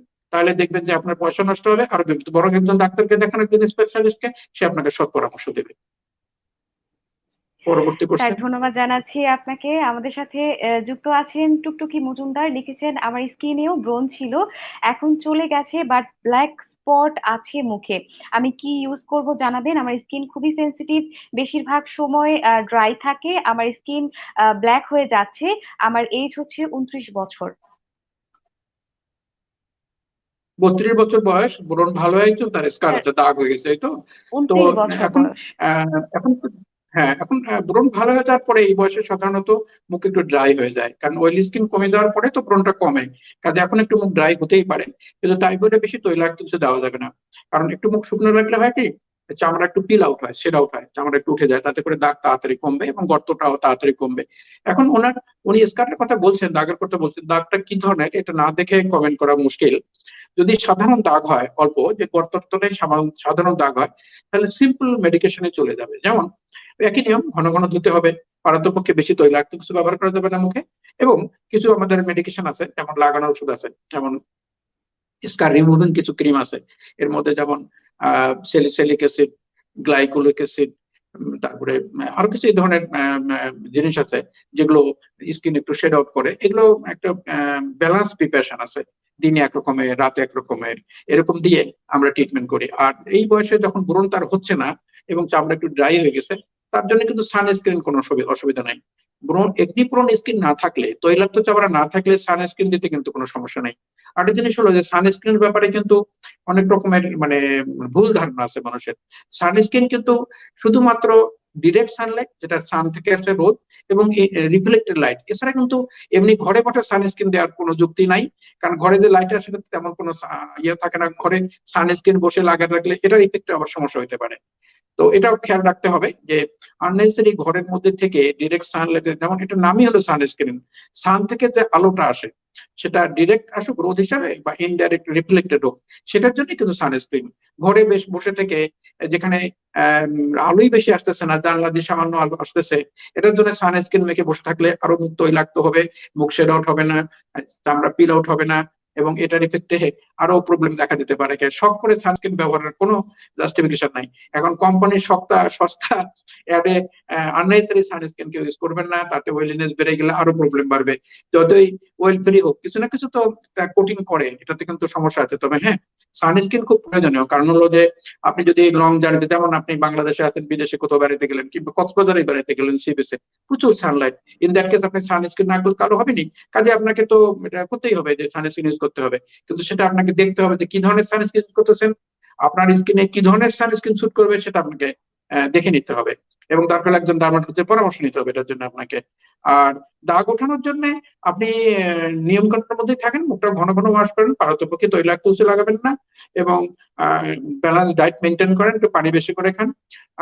তারপরে যদি দেখেন যে কাজ হচ্ছে না, উল্টো পাল্টা কিছু না, আগে একদম কাছাকাছি যে কোনো ডার্মাটোলজিস্ট মানে স্কিন স্পেশালিস্ট সঙ্গে পরামর্শ করেন, সে আপনাকে ভালো পরামর্শ দেয়। যেহেতু এখন আপনার ব্রণ আর হচ্ছে না, শুধু দাগ আছে, কাজে এমন। আর যদি সিভিয়ার দাগ হয়, যদি আপনার ইয়ে থাকে, পিটিং থাকে, মানে গর্ত গর্ত থাকে বা ইয়ে থাকে, তাহলে হয়তো ওষুধে কাজ নাও হতে পারে। ইন দ্যাট কেস ইনিশিয়ালি ডাক্তাররা, স্পেশালি যারা আছে স্কিন, যারা কেমিক্যাল পিলিং করে, এটা খুব ভালো ইফেক্টিভ। গ্লাইকোলিক অ্যাসিড বা এই জাতীয় কিছু অ্যাসিডিক সাবস্টেন্স দিয়ে মেখে রেখে ধরেন এটা আধা ঘন্টার মধ্যে হয়ে যায়, মাসে একবার এরকম দিতে হয়, তাতে করে কিন্তু মুখ ক্লিয়ার হয়ে যায়। এছাড়া আরো যে একটু আগে বলছিলাম যে ডার্মাব্রেশন, মাইক্রোডার্মাব্রেশন, ডার্মা রোলার, বিভিন্ন পদ্ধতি আছে, এটা লেজার সেন্টার গুলোতেই বা স্কিন স্পেশালিস্ট নিজেদের চেম্বারে, ওটা অনেকেই করে, যাদের চেম্বারে যাদের সময় আছে তারা করে। আহ, তাতে করে কিন্তু দাগ তাড়াতাড়ি চলে যায়। এরপরে যদি না হয়, তাহলে স্কিন সার্ফেসিং করার জন্য তো বিভিন্ন ধরনের পদ্ধতি আছে, ইন্ডিয়া ওয়াইক থেকে শুরু করে আপনার আইপিএল থেকে শুরু করে বিভিন্ন পদ্ধতি আছে লেজারের আর কি, সিওটি লেজার আছে। এখন কোন ধরনের লেজার কোন ক্ষেত্রে ইফেক্টিভ, কতটা দাগ আছে, কতটা পোর আছে, তার কতটা গর্ত আছে, কতটা নোডুলার লেশন আছে, এগুলো তো ডিসাইড করবে একজন স্কিন স্পেশালিস্ট। একজন লেজার স্পেশালিস্ট বলতে কোনো স্পেশালিস্ট নাই, একজন স্কিন স্পেশালিস্টই লেজার উপর ট্রেনিং করে সে লেজার স্পেশালিস্ট হতে পারে। একজন লোক মেট্রিক পাস করে, বিএ পাস করে, কিন্তু লেজার স্পেশালিস্ট হতে পারে না, এটা আমি মনে করি। কারণ এটা মেডিকেল ডিভাইস ইউজ করা হয় এখানে, মেডিকেল, একটা মেডিকেল ট্রিটমেন্ট। একজন মেডিকেল ট্রিটমেন্ট দিতে গেলে সেটার জন্য একজন মেডিকেল স্পেশালিস্ট লাগবে। তো মেডিকেল স্কিনের প্রবলেমের জন্য লেজার তো সবচেয়ে লেটেস্ট ট্রিটমেন্ট, এতে কোনো সন্দেহ নেই। এবং সেটার জন্য যে লেজার স্পেশালিস্ট হবে, he or she must B A skin specialist. একজন স্কিন স্পেশালিস্ট বা ডার্মাটোলজিস্ট না হয়ে কিন্তু কেউ লেজার স্পেশালিস্ট হতে পারে না, যতই সে ট্রেনিং করুক। তো ট্রেনিং করলে সে বুঝবে না তো একজন পেশেন্টের স্কিন কি ধরনের, তার স্কিন অয়েলি না ড্রাই, না তার কি প্রবলেম, তার বয়স অনুপাতে তার কি ধরনের ট্রিটমেন্ট দরকার, সে একজন স্কিন স্পেশালিস্ট বুঝবে। এমনি সাধারণ লেজার স্পেশাল বোঝার কথা নয়। কাজে আমি মনে করি আপনি নিয়ম কানুন গুলো মেনে চলেন, তারপরে যদি কাজ না হয় একজন পরামর্শ করেন, সেই আপনাকে যেটা দরকার, কেমিক্যাল পিলিং দরকার না নর্মাল ট্রিটমেন্ট দরকার, নাকি ডার্মারোলার দরকার, নাকি লেজার দরকার, হি উইল ডিসাইড। এবং সে নিজে যদি এসব না করে, সেই একজন রিলায়েবল লেজার সেন্টার যেগুলো আছে, যেখানে আমাদের ডক্টররা ডার্মাটোলজি কাজ করে, সেখানে পাঠাবে, এবং সেখানে আপনি ট্রিটমেন্ট করলে সুস্থ হয়ে যাবেন। এই স্যার, ধন্যবাদ জানাচ্ছি আপনাকে, এবং দর্শক ধন্যবাদ আপনাকেও। আশা করছি আপনার উত্তরটি আপনি পেয়েছেন। আমি এই ফাঁকে দর্শকদের উদ্দেশ্যে আরেকবার একটু জানাতে চাচ্ছি যে দর্শক, আপনারা দেখছেন মেডিটক আমার ডাক্তার অনুষ্ঠানটি। আমাদের আজকের অনুষ্ঠানটি স্পন্সর্ড বাই বেব ল্যাবরেটরিজ, এবং আমরা আজকে খুবই গুরুত্বপূর্ণ একটি বিষয় নিয়ে আলোচনা করছি, সেটি হচ্ছে ব্রণ এবং ব্রণের চিকিৎসা। এবং এই বিষয়টি নিয়ে আপনাদেরকে পরামর্শ দেবার জন্য একজন বিশেষজ্ঞ অতিথি আমাদের সাথে উপস্থিত আছেন, অধ্যাপক ডক্টর এম এন হুদা স্যার, যিনি আজকের বিষয়টি নিয়ে আপনাদেরকে পরামর্শ দিচ্ছেন। স্যার, ইতিমধ্যে আমাদের সাথে আরো কিছু দর্শক উপস্থিত হয়েছেন। নীলা মানজি লিখেছেন, স্যার, ব্রণের জন্য আপনাকে দেখিয়েছিলাম গত বছর নভেম্বরে, তারপর ব্রণ ভালো হয়, কিন্তু মার্চে করোনা হওয়াতে আমি ওষুধগুলো আর খাওয়া হয়নি। তারপর করোনা থেকে সুস্থ হওয়ার পর আমার মুখে সাদা দানাযুক্ত ব্রণ ভরে গেছে। আমার কি করা উচিত? বয়স হচ্ছে 24 বছর। আচ্ছা, 24 বছর তার মানে এখনো 25-এর নিচে, তার মানে তার এটা নর্মাল একনি হয়তো। তো আমি যে ট্রিটমেন্ট দিয়েছিলাম সেটা হচ্ছে সে কন্টিনিউ করলে ভালো হয়ে যেত। তো আমাদের কাছে তো, আমার তো সিনিয়র মানুষ, আমরা আমাদের কাছে তো ওই সব ডাক্তার দেখানোর পরেই সাধারণত আমাদের কাছে আসে রোগীরা। তো আমার মনে হয় করোনার কারণেই প্রবলেমটা হলো, সে ওষুধটা কন্টিনিউ করতে পারে না। আরেকটা জিনিস হলো যে রিসেন্টলি করোনার কারণে কিন্তু ব্রণের প্রকোপ বেড়ে যাচ্ছে। তার কারণ হলো করোনা যখন একজনের হয় তখন সে এই জিনিসগুলো মেনটেন করতে পারে না। সে খুব টেনশনে থাকে। একটু আগে আমি বলেছিলাম যে যে কোনো টেনশনে কিন্তু ব্রণ বাড়া দিতে পারে, এখনি বাড়া দিতে পারে। করোনা যখন একজন অ্যাটাক হয় তখন সে ভয়ে অস্থির হয়ে যায়। স্বাভাবিকভাবেই ভয় তৈরি হয়, কারণ করোনাতে প্রচুর মানুষ মারাও যাচ্ছে আমাদের দেশে, কেন সারা দুনিয়া মিলে। এটা একটা আতঙ্কের ব্যাপার। কাজে এই যে যে কয়দিন তার পজিটিভ থাকে করোনা, কোভিড কোভিড-19 যে কয়দিন পজিটিভ থাকে সে সবসময় একটা টেনশন কাজ করে মনের মধ্যে। এটা কিন্তু একটা ব্রণ বেড়ে যাওয়ার একটা কারণ, নাম্বার ওয়ান। নাম্বার টু হলো ওই টাইমটা সে নিজের হাইজিনটা মেনটেন করা সম্ভব হয় না হয়তো বা, কারণ তার অনেক ওষুধ খেতে হয় সময়। এগুলো একটা কারণ। আর করোনার যেসব ওষুধ মানে খেতে হয়, অনেক সময় স্টেরয়েড কিন্তু খেতে হয়। সিভিয়ার করোনায়, সিভিয়ার অ্যাটাক হলে অনেক সময় ডেক্সামেথাসোন থেকে শুরু করে অনেক ধরনের স্টেরয়েড জাতীয় ওষুধ দিতে হয় লাইফ সেভিং হিসেবে। যাদের সিভিয়ার অ্যাজমেটিক অ্যাটাক হয়, শ্বাসকষ্ট হয়, তাদের মানে দিতে হয়। তো স্টেরয়েড, সিস্টেমিক স্টেরয়েড ওরালি বা ইনজেক্টেবল যে স্টেরয়েড গুলো দেওয়া হয়, এটা দেওয়ার পরে কিন্তু ব্রণ বেড়ে যেতে পারে। ব্রণের যত কারণ আছে তার মধ্যে একটা কারণ আছে স্টেরয়েড, একটা নামই আছে steroid inducing acne, steroid induced acne. Steroid induced acne মানে হলো ওরালি বা ইনজেক্টেবল ফর্মে যখন কোন স্টেরয়েড জাতীয় ওষুধ দেওয়া হয় তখন তার মানে এটা একটা হরমোন, হরমোন বাড়ায় দেয়, এন্ড্রোজেনিক হরমোন বাড়ায় দেয় ইনডাইরেক্টলি। তাতে করে হয় কি ব্রণ বেড়ে যায়। এটা কিন্তু একটা কারণ হতে পারে যে তার করোনা ভালো হওয়ার পরে ব্রণ বেড়ে গেছে একটা। তাহলে অনেকগুলো কারণের মধ্যে একটা হতে পারে ট্রিটমেন্টটা ঠিক মতো চালাতে পারেনি, ডিসকন্টিনিউ হয়ে গেছে তার, নাম্বার ওয়ান। নাম্বার টু হলো যে করোনার সময় সে খুব টেনশনে ছিল। নাম্বার থ্রি হতে পারে যে করোনা কি ট্রিটমেন্ট দিচ্ছে সেটা ইম্পর্টেন্ট, তাকে স্টেরয়েড জাতীয় কোনো ওষুধ দিতে হয়েছে কিনা।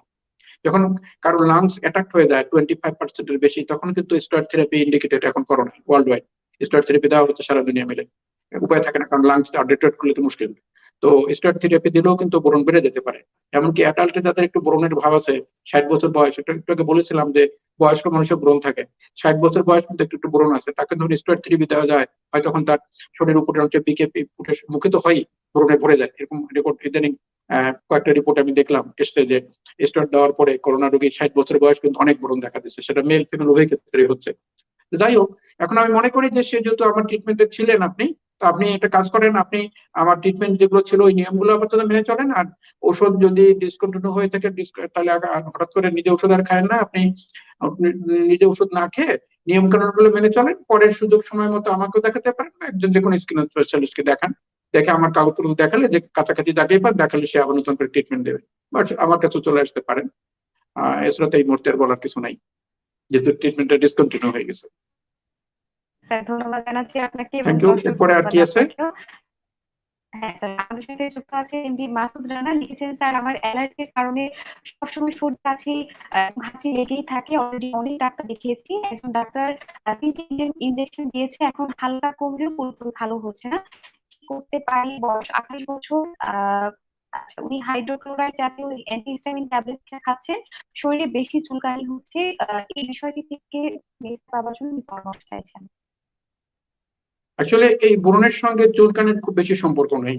তবে যাদের একটু আগে থেকে অ্যালার্জি আছে, যারা অ্যাটোপিক, অ্যাটোপিক মানে জন্মগত ভাবে কিন্তু অনেকে অ্যালার্জি নিয়ে জন্মায়, বংশগত ভাবে আসে। যারা আগে থেকে অ্যালার্জিক, অ্যাটোপিক সাবজেক্ট বলি আমরা, তাদের অনেক সময় ঠান্ডা সর্দি থাকে এবং সাথে সাথে অ্যালার্জিও থাকে। এটা জন্মগত ভাবে আসে। এবং যাদের জন্মগত ভাবে অ্যালার্জি থাকে বা অ্যাজমার টেন্ডেন্সি থাকে, শ্বাসকষ্টের ভাব থাকে, হাঁচি কাশি হয়, তার মানে তাদের জন্মগত ভাবে অ্যালার্জি। এরকম মানুষরা যদি ব্রণে অ্যাটাক হয় তাদের কিন্তু ওই ব্রণে চুলকানি হয়, আদারওয়াইজ কিন্তু ব্রণে চুলকানি হয় না। ব্রণে চুলকানি তখনই হবে যখন তার আগে থেকে অ্যালার্জি থাকবে বা অ্যালার্জি টেন্ডেন্সি থাকবে। তাদের শুধু অ্যালার্জি হয়, যেমন ব্রণ আছে, সে কোনো খাবারের তো অ্যালার্জি আছে, সে যেমন বিফ বা গরুর মাংস বা চিংড়ি বা যে যখন অ্যালার্জি খাবার খেলে তখন ব্রণের মধ্যে চুলকানি হতে পারে। এটা তার মানে এটা নয় যে তার ব্রণের জন্য চুলকানি হচ্ছে। ব্রণ তো একটা হলো যে একটা hyper secretion of the sebaceous gland, ও তৈলাক্ত গ্ল্যান্ডের বেশি সিক্রেশন হওয়ার পরে এটা ক্লোগড হয়ে যায়, পোর গুলা ক্লোগ ক্লোগ মানে হলো বন্ধ হয়ে যায়, যার জন্য ব্রণ তৈরি হয়। আর ক্লোগ বন্ধ হওয়ার ফলে এখানে কমেডো তৈরি হয়, কমেডন বলি আমরা এটাকে। কমেডন গুলো পোরের মুখে ছোট্ট একটা দানার মতো হয়, একটা শশার বীজের মতো, ছোট শশার বীজের মতো বা একটা ছোট সরষের দানার মতো তৈরি হয়। এটা প্রথমে সাদা থাকে, পরে বাতাসের কন্ট্যাক্টে এলে এটা কালো হয়ে যায়। তো যখন প্রথমে ক্লোক যেটা করে, এটার নামটা বলে কমেডন। কমেডনটা প্রথমে যখন ক্লোকড হয়ে যায় এখানে, তখন এখানে ভিতর থেকে অ্যাসিডেশন আসতে পারে না, ভিতরে একটা সিস তৈরি হয় বা ব্রণ তৈরি হয়। এবং প্রথমে যে ক্লোক যেটা হয়, মানে ক্লোক মানে হলো বন্ধ করে দেয় মাথাটা, ওখানে ছোট একটা লম্বা মতো একটু সরষের দানার মতো বা একটু লম্বা শিডের মতো তৈরি হয়। প্রথমে এটা সাদা থাকে রংটা, কারণ সিবিএমটা তো সাদাই হয়, ঘিয়ে রঙের হয় একটু আর কি। সিবিএম মানে ওয়েল সিক্রেশনটা প্রথমে তো এটা সাদাই থাকে পরের মধ্যে। পরবর্তীতে হয় কি, এটা বাতাসের কন্ট্রাক্টে এলে ওই ওর মধ্যে সালফার থেকে এটা কনভার্টেড হয়ে একটু ব্ল্যাকিশ হয়, তখন এটাকে বলে ব্ল্যাক হেড। এই এবং black head and white head আসলে কিছু না, এটা হলো ক্লোকড একটা ছোট সাবস্টেন্স যেটা পোরটা ব্লক করে দেয়। তো এটা ওয়েলিনেস থেকে হয়। এবং এই জিনিসগুলো, এই পেশেন্ট যেটা বললো যে চুলকানি হচ্ছে, এটা চুলকানি হওয়ার কথা নয়, হয় না। তবে অ্যালার্জি থাকলে চুলকানি মুখে হতে পারে, কেন মাথাতেও হতে পারে, শরীর যে কোনো জায়গায় হতে পারে। তো এটার সঙ্গে রিলেশন নেই। এখন আমি যেটা বলবো যে অ্যালার্জির যে কোনো ওষুধ ব্যবহার করেন এবং নিয়ম কানুন মেনে চলেন। আর তারপরেও আমি মনে করি যে যেহেতু আপনার ওষুধ খেয়ে কমছে না, আপনি একজন স্কিন স্পেশালিস্টকে দেখান, একজন ডার্মাটোলজিস্টকে। সে আপনার ব্রণের সঙ্গে সঙ্গে অ্যালার্জির ওষুধ দেবে আর কি। এই, স্যার এরপর কি ধন্যবাদ আছে? আপনাকে। আমাদের সাথে যুক্ত আছেন তাহমিনা আক্তার, লিখেছেন, স্যার আমার বয়স 22 বছর। আমার মুখে ছোট, ছোট কি যেন উঠছে। এগুলো এগুলো যাচ্ছে না। আমার অয়েলি স্কিন। মাঝে, মাঝে মুখ চুলকোয়। আ আমি কি ক আ আমি কি করে স্কিন ফ্রেশ রাখবো? আমাকে প্লিজ পরামর্শ দিবেন। আচ্ছা, ছোট ছোট ব্রণ 22 বছর বয়স, এই 22 বছর বয়সে কিন্তু ব্রণ হতেই পারে। এটা 25 পর্যন্ত নর্মালি যেটা ব্রণ হয়, সাধারণ ব্রণ, এটা হতেই পারে। তো তার কথা শুনে বোঝা যাচ্ছে এটা খুব মাইল্ড টেকনিক। তার পেকে যাচ্ছে না, পুঁজ হচ্ছে না, সিস্ট ডেভেলপ করতেছে না, নোডুল বা গোটাও হচ্ছে না। তো মাইল্ড টেকনিকের ক্ষেত্রে খুব বেশি কিছু দরকার নাই। হয়তো তার একটা অ্যালার্জি থাকার জন্য চুলকানি হয়, তাকে বুঝতে হবে যে কি কারণে আপনার চুলকানিটা হচ্ছে, এটা লক্ষ্য করেন। আপনার কি কোনো খাবার থেকে চুলকানি হচ্ছে, না কোনো কসমেটিক দেওয়ার জন্য চুলকানি হচ্ছে? ইভেন সিনথেটিক, ইদানিং কিন্তু সিনথেটিক মাস্ক পরার জন্য মুখে চুলকানি হচ্ছে অনেকের। এই যে যেগুলো সার্জিক্যাল মাস্ক বলে বাজারে বিক্রি হয়, অল্প দাম, 2 টাকা 3 টাকা দাম, এগুলো কিন্তু খুবই ডেঞ্জারাস। এটার প্রচুর রোগী আমি পাচ্ছি, বিশেষ করে যাদের oily skin, acne prone skin. এরা এই মাস্ক পরে ঘুরে বেড়ানোর পরেই তাদের ব্রণ বেড়ে যাচ্ছে, চুলকানি বেড়ে যাচ্ছে। আর এই সিনথেটিক মাস্কগুলো হয় কি, এটা বাতাসও ঢোকে না এটা দিয়ে, আর ঘামও চোষে না, যে ঘামটা হয় তৈলাক্ত ভাবটা চোষে না। এই জন্য আমি বলবো যে কোনো একটা কারণ আছে, তাহলে চুলকানি হওয়ার কথা নয়। আপনি কি কারণে চুলকানি হচ্ছে লক্ষ্য করেন। যদি কোনো খাবার থেকে হয়ে থাকে, ওই অ্যালার্জিক খাবারটা আপাতত বন্ধ রাখতে পারেন। তারপরে সিনথেটিক মাস্ক বা টাইট করে মাস্ক পরা বন্ধ করেন। সিনথেটিক কাপড়ের কন্টাক্ট অ্যাভয়েড করেন। আহ তাহলে আমার মনে হয় চুলকানিটা কমে যাবে। তারপর যদি চুলকানি না কমে, একটা অ্যান্টিহিস্টামিন জাতীয় চুলকানির ওষুধ খেতে পারেন একজন ডাক্তারের সাথে পরামর্শ করে লোকালি। আর অন্যান্য নিয়ম তো আগে যেটা বলেছি, যে আপনার কথা শুনে বোঝা যাচ্ছে যে মুখটা অয়েলি। তো মুখটা ঘন ঘন ধোবেন, তৈলাক্ত কিছু লাগাবেন না, ব্যালেন্স ডায়েট খান, আর এই পুরো নিয়ে দুশ্চিন্তা করবেন না, ঠিক হয়ে যাবে। তারপরে না হলে তো একজন স্কিনের ডাক্তারকে দেখাতেই হবে, এই আর কি। স্যার ধন্যবাদ নেক্সট কি জানাচ্ছি আছে? আপনাকে, এবং দর্শক ধন্যবাদ আপনাকেও। স্যার আমি একটু আপনার কাছে জানবো এই ফাঁকে, যে আমাদের কিছু দর্শককে আমি দেখেছি তারা randomly একটা প্রশ্ন করছিলেন, যে বেশ কিছুদিন হয়েছে তারা হয়তো চিকিৎসা পদ্ধতিতে আছেন, কিন্তু সেই চিকিৎসার সময়টি হয়তো পার হয়ে গেছে, কিন্তু তাদের এই যে ব্রণের সমস্যা থেকে তারা মুক্তি পাচ্ছেন না। স্যার আমরা যারা ত্বকের সমস্যায় ভুগি বা ব্রণের মতো একটি সেনসিটিভ ইস্যুতে আমরা থাকি, আমরা সবসময় চেষ্টা করি যে কত তাড়াতাড়ি আমাদের এই সমস্যা থেকে আমরা মুক্তি পাবো। স্যার আসলে ব্রণের চিকিৎসা কতদিনের মধ্যে সুস্থ হওয়া সম্ভব? স্যার একটু যদি জানাতেন আমাদের দর্শকদের উদ্দেশ্যে। অ্যাকচুয়ালি হচ্ছে কি, যে সাধারণ মানুষের ধারণা যে ব্রণের চিকিৎসা খুব লেংদি, মানে যে কোনো স্কিন ডিজিজের চিকিৎসা অনেক লেংদি, তারপরে অনেক চিকিৎসায় স্কিন ডিজিজ ভালো হয় না। এই অপবাদটা কিন্তু এখন আর নাই। এখন আমরা যেসব ট্রিটমেন্ট দিচ্ছি, এখন লেটেস্ট ট্রিটমেন্ট, তাতে বেশিরভাগ অসুখই ভালো হয়ে যায়। দুই একটা অসুখ আছে, যেমন সোরিয়াসিস, তারপরে কিছু সিবোরিক ডার্মাটাইটিস, এই ধরনের কিছু স্কিন ডিজিজ আছে যেগুলো আমরা কন্ট্রোলেবল ডিজিজ। অনেক অসুখই কিন্তু এখনো ভালো হয় না, যেমন ডায়াবেটিস ভালো হয় না, এটা কন্ট্রোলেবল। অ্যাজমাও ভালো হয় না, এটা কন্ট্রোলেবল। ব্লাড প্রেশারও ভালো হয় না, কন্ট্রোলেবল। এগুলো জিনিসকে নিয়ন্ত্রণে রাখতে হয়, কন্ট্রোলে রাখতে হয়। তো স্কিন ডিজিজ এরকম যে একটা ডিজিজ আছে, তার মানে এটা নয় যে সব অসুখ ভালো হবে না, এই কথাটা ঠিক নয়। আর সব ক্ষেত্রে যে ট্রিটমেন্ট লেংদি হবে, এ কথাটাও ঠিক নয়। তো ব্রণের ট্রিটমেন্টের ব্যাপারে আমি বলবো, ব্রণের ট্রিটমেন্ট লেংদি কিছু কিছু ক্ষেত্রে হয়। যেমন যে যে ব্রণগুলো একটু হরমোন রিলেটেড, বেশিরভাগ ক্ষেত্রে হরমোন রিলেটেড, যেমন অ্যান্ড্রোজেনিক লেভেল বেড়ে যাওয়ার জন্য যে হরমোনটা হচ্ছে ইন কেস অফ ফিমেল, এই এটা একটু লেন্দি হয় ট্রিটমেন্টটা, এটা স্বাভাবিক। তবে আমি মনে করি যে যে কোনো ধরনের ব্রণের চিকিৎসা 6 মাস থেকে 1 বছরের বেশি লাগার কথা নয়, যদি সে পেশেন্ট যদি ঠিক মতো নিয়ম কানুন মেনে চলে এবং যদি ওষুধ ঠিক মতো, ডাক্তারের পরামর্শ মতো ওষুধ ঠিক মতো ব্যবহার করে।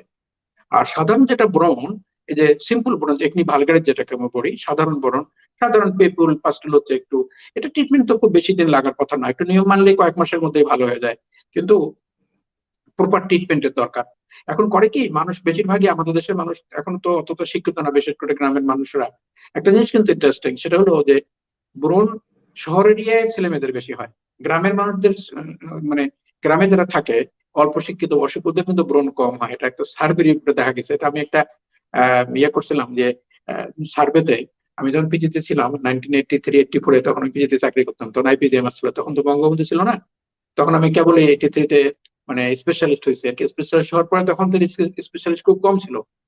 83-84 আমরা কিছু সার্ভে করছিলাম। আমি আমি তখন এসিস্ট্যান্ট প্রফেসর, নতুন এসিস্ট্যান্ট প্রফেসর পিজিতে, তখন কিছু সার্ভে রিপোর্টে দেখা গেছে যে গ্রাম থেকে যেসব পেশেন্ট আসতো বা একটু লোয়ার লেভেল থেকে, ওদের ব্রণ কম হয়।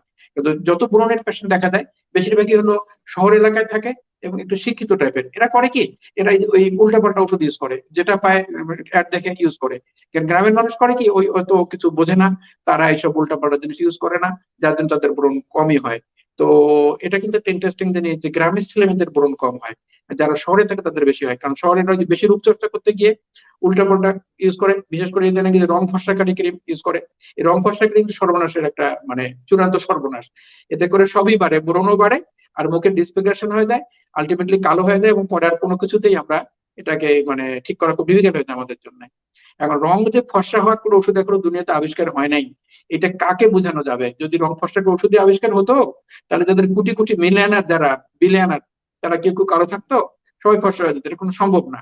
সাময়িকভাবে হয়তো কিছু জিনিসে গ্লেজ বাড়ায়, কিন্তু সেটা যে সাময়িক এবং সেটা যে ক্ষতিকর, এটা মানুষ বুঝতে চায় না, এটা খুব মুশকিল।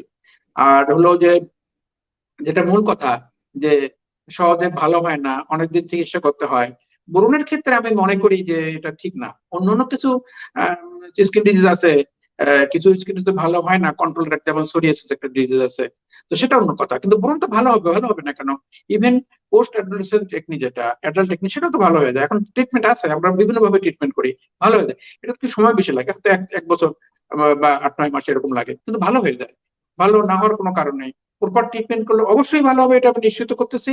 এবং আপনারা স্কিন স্পেশালিস্টকে দেখান, আপনার অপচিকিৎসা করবেন না কেউ। অপচিকিৎসা বন্ধ করে একজন পরামর্শ নেন, জেনুইন ট্রিটমেন্ট করেন, অবশ্যই ভালো হবে।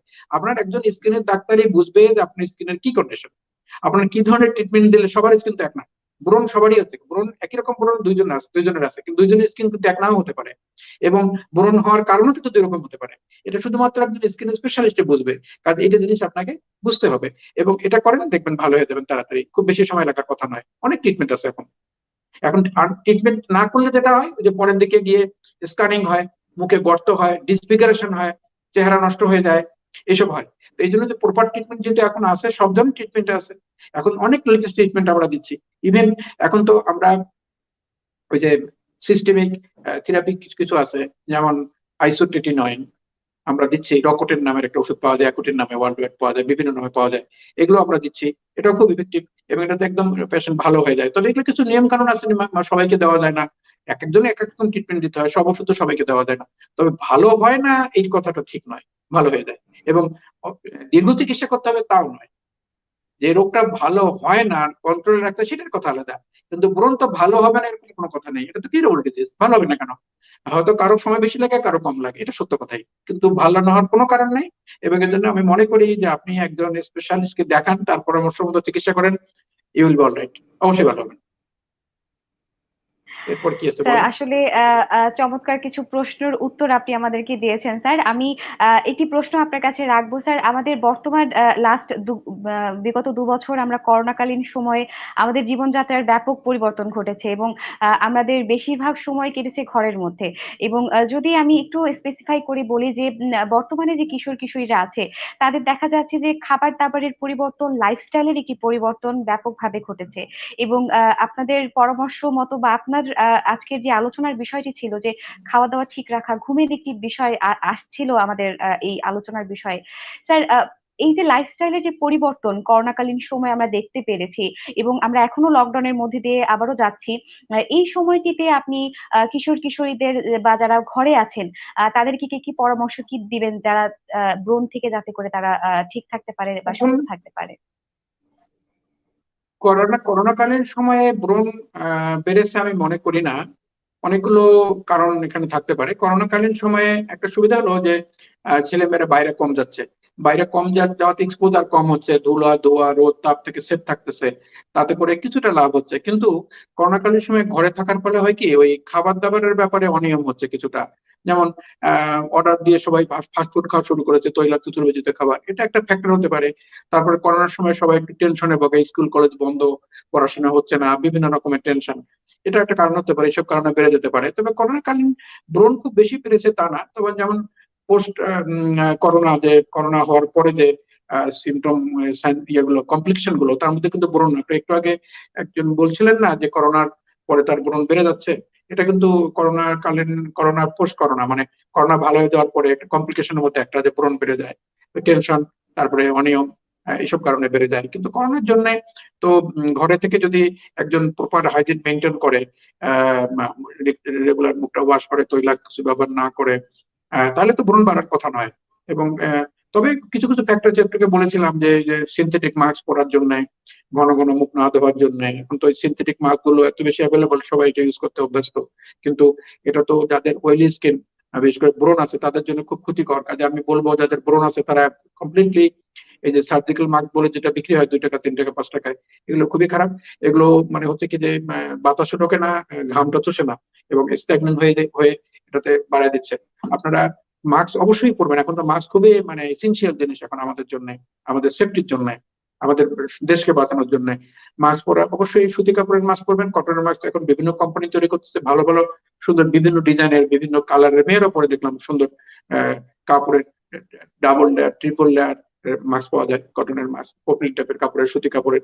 এটা হয় কি যে বাতাসে ঢোকে, কিছুটা নিঃশ্বাসেরও প্রবলেম হয় না। আর হলো যে ঘামটা চষে, যেটা ঘাম এবং যে তৈলাক্ত জিনিসটা চষে নেয়, এবং এটা কিন্তু ভালো, এটা পরা উচিত সবারই। এই সিনথেটিক মাস্ক একটা কারণ করোনাকালীন এই ব্রণ বাড়ার জন্য। তার টেনশন তো আছে, এইসব কারণে বাড়তেছে। এছাড়া করোনার আর কি কারণ থাকতে পারে? আর অন্য কোনো কারণ নেই।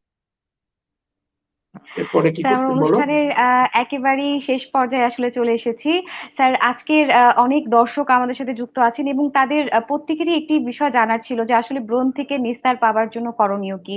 হয়তো কেউ চিকিৎসার মধ্যে আছেন বা হয়তো কেউ আরো নতুন নতুন ব্রণ শুরু হয়েছে, হয়তো কারো দাগ পড়ে গেছে।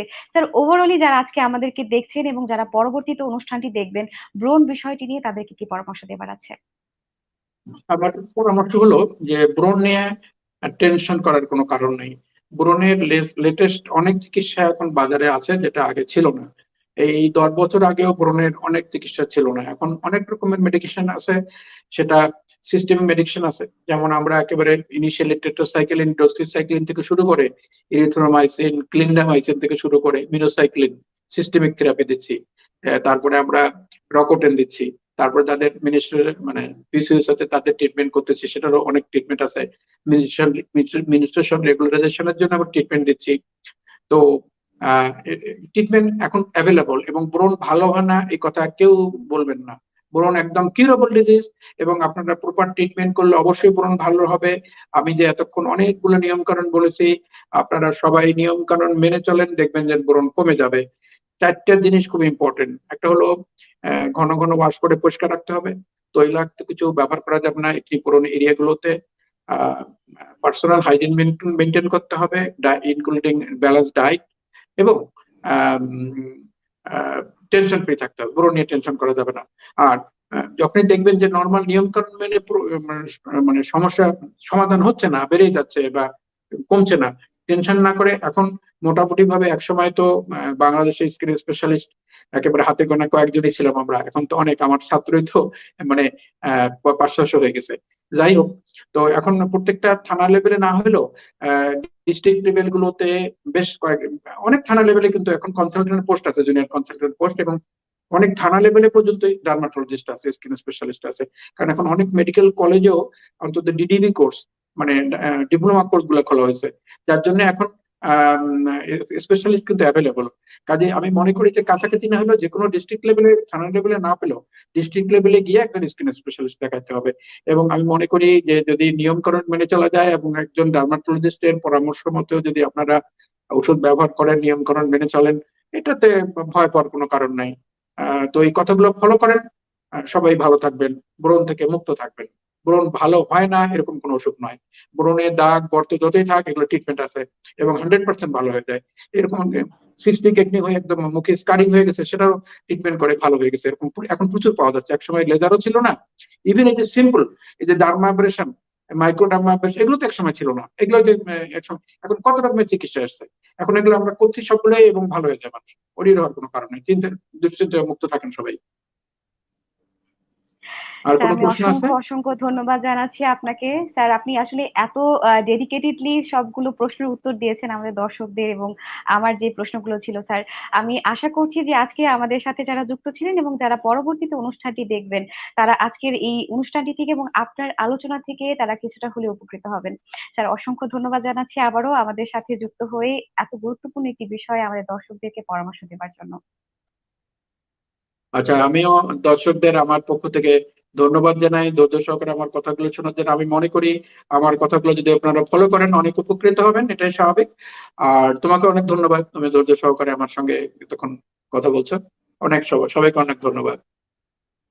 স্যার আপনি ভালো থাকবেন, সুস্থ থাকবেন। আপনার সুস্থতা কামনা করে আপনার কাছ থেকে বিদায় নিচ্ছি। দর্শক এতক্ষণ ওকে, আমরা বিদায়। দেখছিলাম মেডিটক আমার ডাক্তার অনুষ্ঠানটি। জি, আল্লাহ হাফেজ স্যার। দর্শক এতক্ষণ আমরা দেখছিলাম মেডিটক আমার ডাক্তার অনুষ্ঠানটি। আমাদের আজকের অনুষ্ঠানটি স্পন্সর বেব ল্যাবরেটরিজ এবং আজকে আমরা অত্যন্ত গুরুত্বপূর্ণ একটি বিষয় নিয়ে কথা বলেছি, সেটি হচ্ছে ব্রণ এবং ব্রণের চিকিৎসা। এবং অত্যন্ত গুরুত্বপূর্ণ এই বিষয়টি নিয়ে আমাদেরকে পরামর্শ দেবার জন্য আমাদের সাথে আজকে বিশেষ অতিথি হিসেবে উপস্থিত ছিলেন অধ্যাপক ডক্টর এম.এন. হুদা স্যার। স্যার খুবই গুরুত্বপূর্ণ পরামর্শ দিয়েছেন এবং খুবই বাস্তবমুখী কিছু পরামর্শ দিয়েছে যে ব্রণ থেকে বাঁচার জন্য কি কি করা উচিত, কি কি করা উচিত না।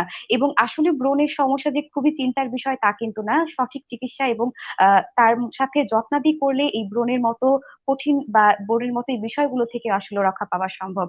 দর্শক মেডিটকের পরবর্তী সকল অনুষ্ঠান দেখার আমন্ত্রণ জানিয়ে সবার কাছ থেকে বিদায় নিচ্ছি। সবাই ভালো থাকবেন, সুস্থ থাকবেন। আল্লাহ হাফেজ সকলকে।